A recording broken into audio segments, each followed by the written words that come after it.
might have been 100,000 or 150, but he lost that night. But he's never, meaning he's never lost. Meaning with like baseball stats or golf, he's like it's just fights. But then love Joe Walsh. Joe Walsh still delivers. He still delivers. Anyway. So Bert Kreischer and Tom Segura just did a podcast with Dana White, and to no one's surprise, Bert single-handedly tanked what could have been a great episode with his constant interruptions. Like, not only did he throw in his trademark squeal every 5 minutes. They're like, can you just put something else on? I'm like, this is what we're supposed I thought we were going to do this for the rest of our lives. Oh, wow. Yet, everybody has to pay attention to the fight. And then everything that we... But he also managed to ruin a lot of Dana's great stories. It's like he was trying to interview Dana, asking questions, but just as Dana would start answering, Bert would immediately jump in with another question. Who do you name drop? Who do I name drop? Who's the last person that you saw yourself as Dana White? Just the kid that grew up in Boston. Well, I don't know if it's name dropping, but when we're talking about the Sphere, I've been doing... Oh, shut the fuck up. Let's talk about the Sphere. I've been doing PR for the Sphere. So at this point, as requested by Bert, Dana started talking about the Sphere in Vegas. And just when the conversation was actually getting interesting, Bert cuts him off yet again with more of his drunk ramblings. You're listening to U2 live. Yeah. It's just a different experience. For what you do, will you reconfigure have you not the seen, layout wait, hold of on. this Have thing? you not Think about seen this. these soccer guys? These soccer guys, I know what you're doing, and I don't know what you're doing, but I know what you're doing, and I know how prolific this is going to be. My wife, Leanne, is obsessed with Michael Chandler. Oh, really? She touched his body a couple times, and now she's like fucking wet for Michael Chandler. We had... we would love to do those. Oh, the Red Hot Chili Peppers have played. Okay. We've had... That's everybody has played we'll at our fly Christmas ourselves parties. out. Nelly played last year. He killed it. Anyway, it's fun to be a UFC employee. Let me just say that. I bet it is. So when I get up in the morning, Dana wakes up. I focus on my health now. And yes, Bert was hammered the entire podcast. Dana even pointed it out at the beginning of the show. I have a video about me loving drinking. I love drinking. Yep, I could tell. Yeah. It's noon. Yeah. Well, I just flew in from Savannah. I've been drinking all morning. Dana, I didn't stop last night. It's noon. He's got a bottle of vodka this big. Yeah. Killing it. So they then moved on to talking about Las Vegas casinos and gambling with the king of the city himself, Dana White. But drunk Bert just couldn't let Dana be in the spotlight for longer than 30 seconds. I've been with MGM since the beginning of doing fights in Vegas. They own all the big arenas. They f***ed me so many f***ing times. The guys who run the arenas just f*** me and can't stop f***ing me. And they f*** me again. Yeah, so Dana. Just jump on a f***ing plane and go to Vegas.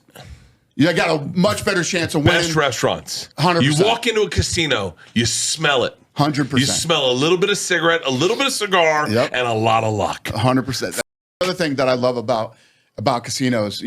When I walk into a casino, I love the fact that it's me versus them, right? This big, powerful casino versus me, and we're going to go toe-to-toe tonight.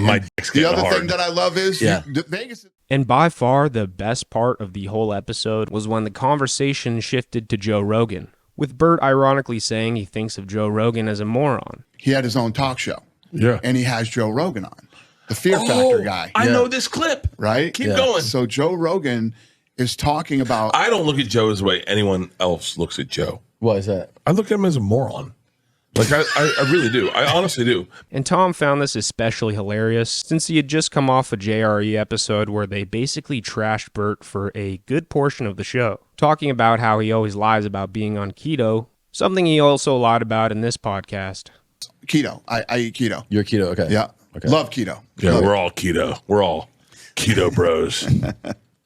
That's awesome, man. Yeah. How's he doing these days? He benders, he goes off, he goes on. Yeah, he's cleaned up for a little while and he went right back in. He's on a Bert cycle. Yeah, he was real clean, and then my favorite, he was like, we were somewhere in Vegas, and somebody was like, do you want this? He's like, can't. I'm hardcore keto, and I was like, okay, and then we go to this.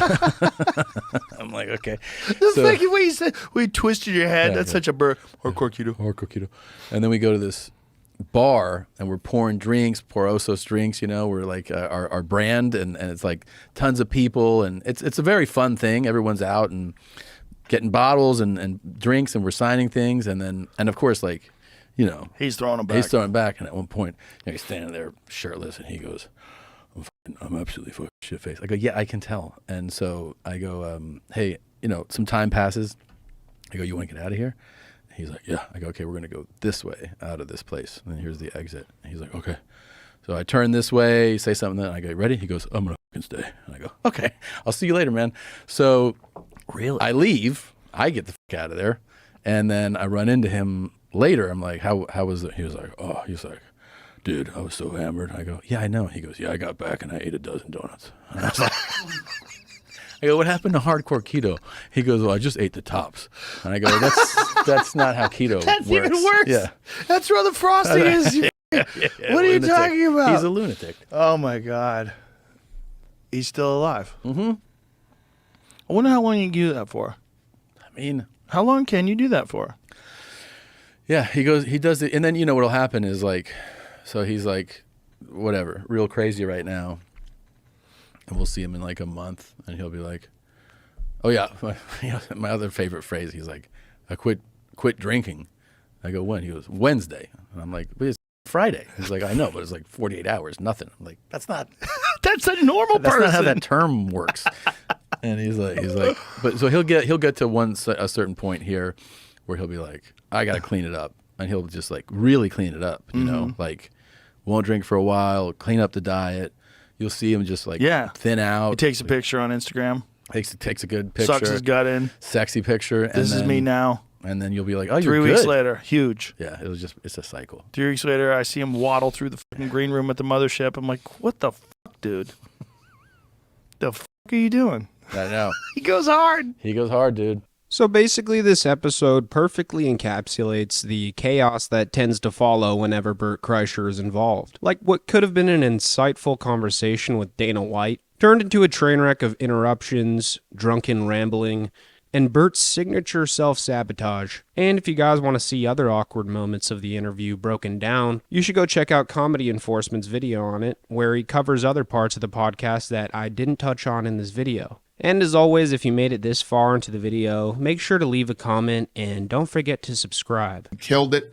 Anyway, it's a fun to be a UFC employee. Let me just say that. I bet it is. So when I get up in the morning, Yeah, Dana wakes up. I focus on my health now. Dude, you're special, dude. I'm so glad that you're healthy. And Thanks, I mean man. that for real. Like a guy like you needs to last forever. Oh, thank you. For real, I'm being serious. You Once got you such start great to feel energy. this way, Yeah. it becomes It's addictive. because you're not addictive. drinking, bro. 100%. It's like it's that the booze is the thing. Not drinking definitely helps.